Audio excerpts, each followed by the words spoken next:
प्रसारित करत आहोत राष्ट्रीय शिक्षण दिनानिमित्त समन्वित कार्यक्रम शिक्षणाचे बदलते प्रवाह. लेखक प्राध्यापक डॉक्टर राजेंद्र गोणारकर.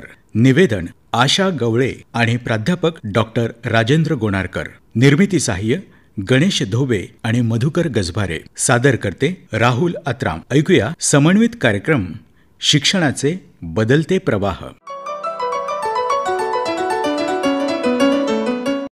आज शिक्षण दिन. स्वतंत्र भारताचे पहिले शिक्षण मंत्री मौलाना अबुल कलाम आझाद यांच्या जयंतीदिनी अर्थात 11 नोव्हेंबर रोजी हा दिवस राष्ट्रीय शिक्षण दिन म्हणून साजरा केला जातो. देशभरात शिक्षणाचं महत्त्व लक्षात आणून देणं आणि त्याचा प्रचार करण्याच्या उद्देशानं विविध उपक्रमांनी हा दिवस साजरा केला जातो. मौलाना अबुल कलाम आझाद हे प्रखर राष्ट्रभक्त होते. 15 ऑगस्ट 1947 ते 2 फेब्रुवारी 1958 या काळात ते शिक्षण मंत्री होते. शिक्षण क्षेत्रातील त्यांच्या अत्यंत नेत्रदीपक योगदानाचा सन्मान म्हणून भारतरत्न हा देशाचा सर्वोच्च नागरी सन्मान देऊन मौलाना अबुल कलाम आझाद यांना गौरविण्यात आलं. आपल्या देशात IIT, AICTE आणि UGC सारख्या सर्वोच्च संस्था स्थापन करून त्यांनी भारतीय शिक्षणाची पायाभूत बांधणी केली. विनामूल्य शिक्षण मिळावं म्हणून त्यांनी राष्ट्रीय शिक्षण प्रणालीची स्थापना जाणीवपूर्वक केली. याशिवाय ललित कला अकादमी, साहित्य अकादमी आणि अशा बऱ्याच शैक्षणिक संस्थांची स्थापना त्यांनी केली. व्यावसायिक आणि माध्यमिक शिक्षणाच्या विविधतेवर देखील त्यांनी भर दिला. त्यांच्या शैक्षणिक विचारांना वाट पुसतच आपली शैक्षणिक वाटचाल सुरू आहे. स्त्रियांच्या निरक्षरतेविरुद्ध महात्मा ज्योतिराव फुले आणि क्रांतिज्योती सावित्रीबाई फुलेंनी सर्वप्रथम बंड केले. स्त्रियांच्या शिक्षणाची मुहूर्तमेढ त्यांनी रोवली. मुक्तीसाठी शिक्षण ही कल्पना त्यांनी समाजात रुजविली. डॉक्टर बाबासाहेब आंबेडकर यांनी देखील स्त्री शिक्षणाचा पुरस्कार केला. ते म्हणाले, बहिष्कृत समाजाला आपली उन्नती होऊन आपण इतर पुढारलेल्या लोकांच्या बरोबरीचं व्हावं असं वाटत असल्यास त्यांनी आपल्या उन्नती गाड्याचं दुसरं चाक जो स्त्री समाज आहे त्यांची बरोबर व्यवस्था ठेवून आपल्याच बरोबरीनं त्यांनाही शिक्षणाचा लाभ मिळवून दिला पाहिजे. पंडिता रमाबाई यांनी धर्ममार्तंडाच्या विरोधाला न जुमानता स्वतः संस्कृतचं शिक्षण घेतलं. मुलींच्या शिक्षणासाठी मुक्ती सदनची स्थापना केली. शिक्षणाचा हेतू स्पष्ट करताना पंडिता रमाबाईंनी सांगितलं, स्त्रियांना व मुलींना घराच्या 4 भिंती बाहेर काढून धीटपणानं पुरुष समाजात वावरण्याची सवय लावणं, बाहेरच्या जगाचा परिचय करून देणं, त्यातूनच हळूहळू आत्मविश्वास निर्माण करणं हाच शिक्षणाचा हेतू असावा. आज स्त्री शिक्षणाबद्दल समाज जागरूक झाला आहे. वेगवेगळ्या परीक्षांमध्ये अव्वल येणाऱ्यांमध्ये मुलींची संख्या लक्षणीय आहे. हे खूप आशादायक चित्र आहे. पण एकूण स्त्रियांचं साक्षरतेचं शेकडा प्रमाण कमीच आहे. शिक्षणावरील कमी खर्च हे स्त्रियांमधील निरक्षरतेचं एक कारण आहे. त्यामुळे शिक्षण खर्च 3% 10% वाढवला पाहिजे. शिक्षण खर्च वाढविल्यास मुलींसाठी स्वतंत्र शाळा, वसतिगृहे, ग्रंथालये उभारता येतील. भटक्या जमाती, ऊसतोड कामगार यांच्यासाठी त्यांच्या सोयीच्या कालावधीत शिक्षण घेता येईल अशी तरतूदही केली पाहिजे. जगातील सर्व महायुद्धांची बीजे ही मुलांच्या बालवयातच त्यांच्या मनात रुजली जातात. अशी विषारी बीजे रुजली जाऊ नयेत. त्याऐवजी मधुर आणि औषधी फळांची बीजे रुजली जावीत ही जबाबदारी शाळांची आहे. त्यासाठी बालवयातील सर्व मुलं शाळेत येणं गरजेचं आहे. म्हणजेच शिक्षणाचे सार्वत्रिकीकरण ही अत्यंत आवश्यक बाब आहे. शिक्षणाचं सार्वत्रिकीकरण झालं म्हणजे प्रश्न सुटला असं नाही. मुळात जे शिक्षण दिले गेले ते जर दर्जेदार नसेल तर त्या सार्वत्रिकीकरणाचा लाभ कसा होईल? शिक्षणातून विद्यार्थ्यांचा सार्वजनिक विकास होणं अपेक्षित आहे. सर्वांगीण विकास म्हणजे बौद्धिक विकास, सामाजिक विकास, भावनिक विकास, आध्यात्मिक विकास अभिप्रेत आहे. आपण शिक्षणाचा संबंध थेट नोकरीशी जोडला आहे. कोणता अभ्यासक्रम पूर्ण केला म्हणजे अधिक पगाराची नोकरी मिळेल हेच ध्येय मनात बाळगलं आहे. त्यामुळे बालशिक्षणापासूनच आपण मुलांवर बौद्धिक शिक्षणाचा मारा करून घोका आणि ओका अशा परीक्षा पद्धतीच्या दलदलीत त्यांचं भविष्य फसवून टाकलं आहे. आज विज्ञान तंत्रज्ञान याची झपाट्यानं होणारी प्रगती थक्क करणारी आहे. ज्ञान ही निरंतर चालणारी प्रक्रिया आहे हे तर मान्यच आहे. पण ज्ञान प्रवाहाची गती कधी नव्हे एवढी तीव्र झाली आहे. आज घेतलेलं ज्ञान उद्या कालबाह्य होऊ लागलं आहे. जागतिक स्पर्धेमुळे दिवसेंदिवस अभ्यासक्रमाची व्याप्ती विस्तारल्या जात आहे. दर 2 वर्षांनी ज्ञान दुप्पट होत आहे आणि दर 6 महिन्यांनी घेतलेलं ज्ञान कालबाह्य होत आहे. विस्तारलेला अभ्यासक्रम आत्मसात करणं ही आता कष्टसाध्य गोष्ट बनली आहे. ज्यांना हा मोठा अभ्यासक्रम आत्मसात करण्याचं तंत्र अवगत नाही, असे बहुसंख्य विद्यार्थी अपयशाच्या तळ्यात गटांगळ्या खात आहेत. काही जणांना खूप कष्ट घेऊनही पदरी निराशाच येते. अर्थात हे कष्ट नाखुशीनेच घेतलेले असतात. त्यामुळं बहुसंख्य मुलांसाठी शिक्षण ही आनंददायी बाब राहत नाही, तर ते त्यांना शिक्षा वाटते. हे आपणास प्रयत्नपूर्वक टाळावे लागेल. मुलांची मानसिकता आणि त्यांचं भावविश्व यांची सुरेख सांगड घातलेलं शिक्षण त्यांना द्यायला हवं. शिक्षण ही दुधारी तलवार असते. शिक्षित मनुष्य हा सद्गुणी असेलच असे नाही. याचा अर्थ हाच की शिक्षण हा सद्गुण नाही, ते केवळ साधन आहे. त्यामुळे शिक्षणात मूल्य शिक्षणाचा अंतर्भाव असला पाहिजे. खरे तर अनेकांनी या मूल्य शिक्षणावर वेळोवेळी भर दिला आहे. महात्मा गांधी यांची नई तालीम नैतिक मूल्यांवर जोर देणारी होती. डॉक्टर जाकीर हुसेन यांनी मूल्य शिक्षणावर भर दिला. आचार्य विनोबा भावे यांनी मूल्य शिक्षणासंबंधानं मूलभूत चिंतन मांडलं होतं.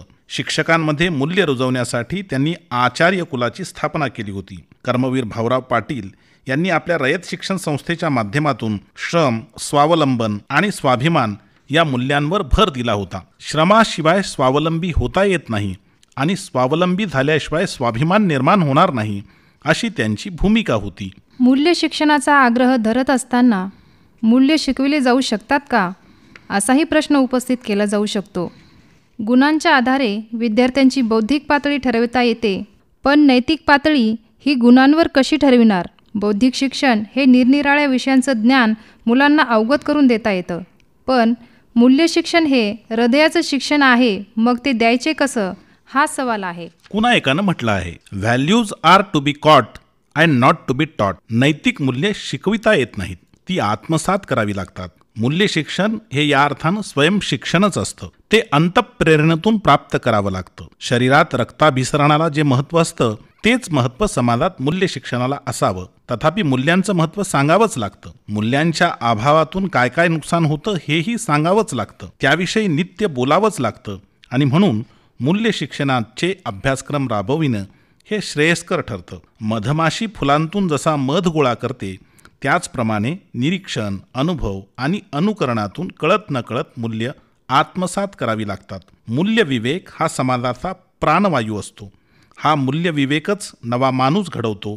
हेच तर मूल्य शिक्षणाचं महत्त्व आहे. 2020चे नवीन शैक्षणिक धोरण येण्यापूर्वी आपल्या शैक्षणिक धोरणात 1992 साली मोठी सुधारणा झाली होती. त्यावेळी परिस्थिती खूप वेगळी होती. त्यावेळी देशात एकूण विद्यापीठं किंवा तत्सम संस्थांची संख्या 190 होती, तर उच्च शिक्षण घेणाऱ्या विद्यार्थ्यांची संख्या ही सुमारे 40 लाख इतकी होती. तर एकूण नोंदणीचं प्रमाण 8% इतकं होतं. 2018 सालीच्या मनुष्यबळ विकास मंत्रालयाच्या अहवालानुसार आता देशभरात एकूण 790 विद्यापीठं आहेत. एकूण उच्च शिक्षण घेणारे विद्यार्थी आहेत 3,45,84,781 आणि एकूण नोंदणीचं प्रमाण 26.3% इतकं आहे. नव्या शैक्षणिक धोरणात के कस्तुरी रंगन या समितीनं मुख्यतः शिक्षणाची गुणवत्ता सुधारणं आणि शिक्षण सर्वसमावेशक जीवनोपयोगी बनविले या 2 घटकांवर भर दिला. तसंच एकूण नोंदणीचं प्रमाण वाढवणं, शैक्षणिक हक्कांपासून सदा सर्व काळ वंचित राहिलेल्या स्त्रिया, मागासवर्गीय राज्ये आणि सामाजिक आर्थिक दुर्बल घटकांचं सबलीकरण करणं, खाजगी क्षेत्राची शिक्षण क्षेत्रातील गुंतवणूक वाढवणं अथवा त्यास प्रोत्साहन देणं यालाही केंद्रस्थानी आणलं. कोविड-19च्या साथीनं मार्च 2020 पासून भारतासह जगभरात हाहाकार माजवला आहे. त्यात कित्येकांची आयुष्य व उपजीविका पणाला लागल्या आहेत. करोना व्हायरसचा फैलाव रोखण्यासाठी लावण्यात आलेल्या निर्बंधामुळं भारतातल्या शाळा, महाविद्यालये आणि विद्यापीठं आत्तापर्यंत बंद होती. आताही ती पूर्णपणानं उघडली नाहीत, ही वस्तुस्थिती आहे. अशा परिस्थितीत मुख्याध्यापक वाघंबर गंपले यांनी कोणते उपक्रम राबवले याविषयी ते सांगतात. वर्षापासून विद्यार्थ्याचं नुकसान होत आहे. त्यासाठी आम्ही नुकसान भरून काढण्यासाठी आम्ही आमच्या सर्व शिक्षकाचा एक व्हॉट्सअप ग्रुप तयार केला आणि त्यांना रोजच्या रोज मुख्याध्यापक त्यांना सूचना करत होतो. आणि प्रत्येक शिक्षकाचं शिकवण्याचं एक टाईम टेबल करून त्या टाईम टेबलप्रमाणे प्रत्येक वर्गात ग्रुप ॲडमिन मीच आहे. जवळपास 60 वर्ग आहेत आमचे. त्या वर्गाला जे शिक्षक शिकवतात की नाही याची पाहण्याची जबाबदारी मी घेते. दुर्गम भागात आम्ही शिक्षणाचं काम करतो.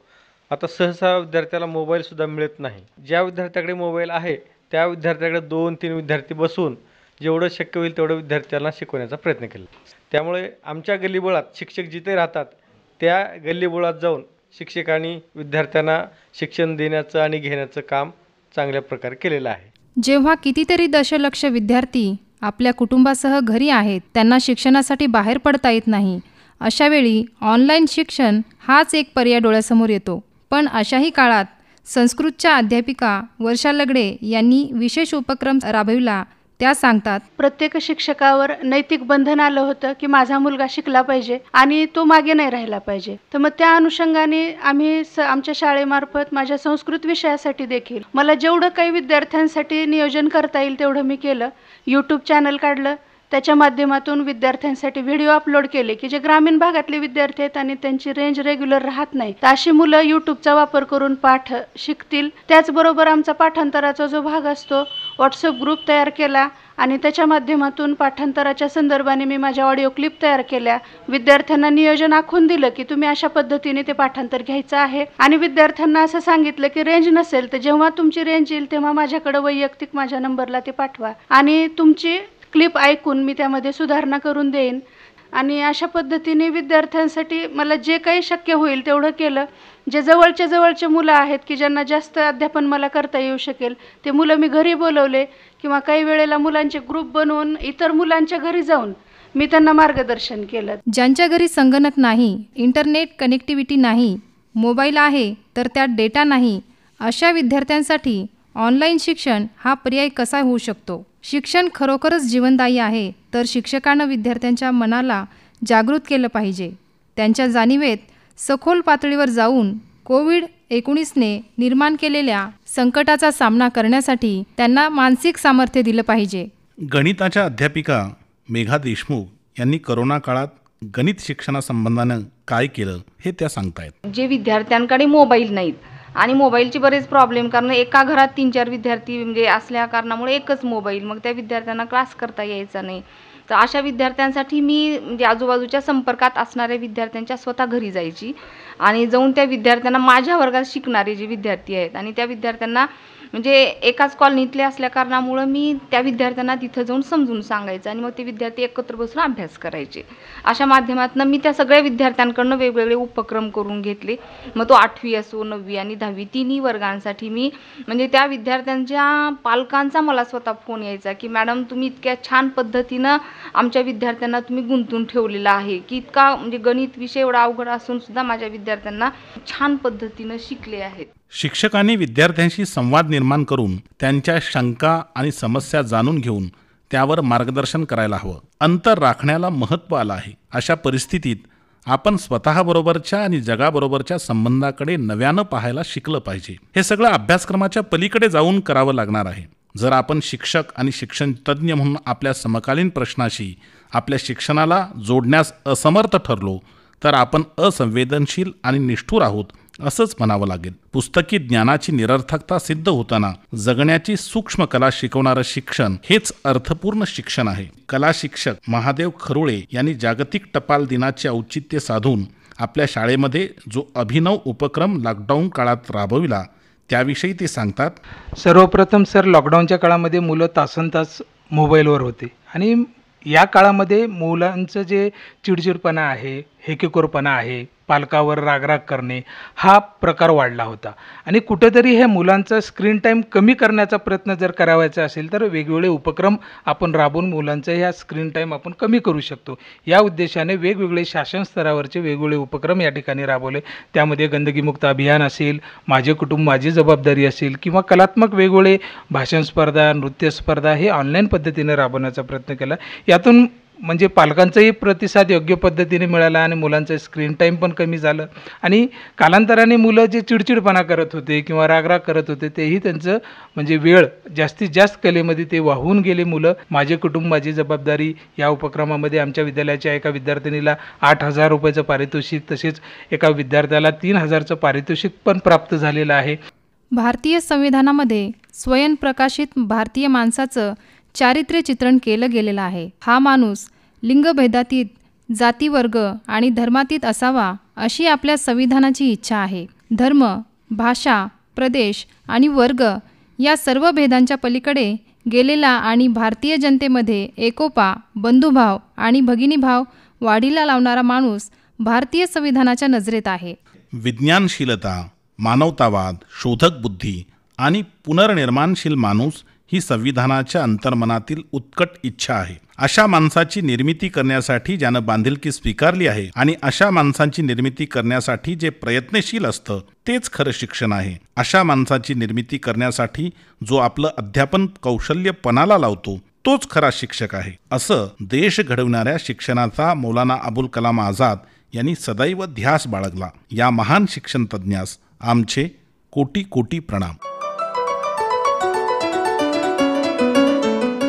राष्ट्रीय शिक्षण दिनानिमित्त समन्वित कार्यक्रम शिक्षणाचे बदलते प्रवाह आत्ता आपण ऐकला. लेखक प्राध्यापक डॉक्टर राजेंद्र गोणारकर, निवेदन आशा गवळे आणि प्राध्यापक डॉक्टर राजेंद्र गोणारकर, निर्मिती सहाय्य गणेश धोबे आणि मधुकर गजभारे, सादर करते राहुल अत्राम. ही आकाशवाणी नांदेड केंद्राची निर्मिती होती.